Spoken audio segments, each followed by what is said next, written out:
Hele şu işe bak hele ula. Tövbe ula. Çatı gene ötmüş. Hele şunun gidiş şekline bakın hele komşular ya. Tövbe ula.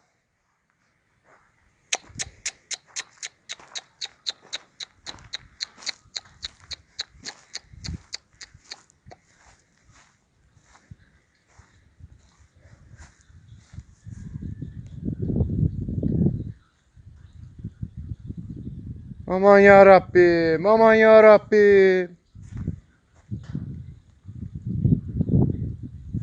Tövbe Allah, tövbe Allah, tövbe Allah. 8'e katlamış koymuş ya.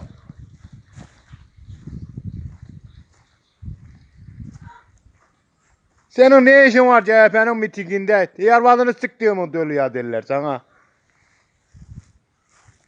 Yarın bir oy versen köküyle kaybolur gidersin sağ.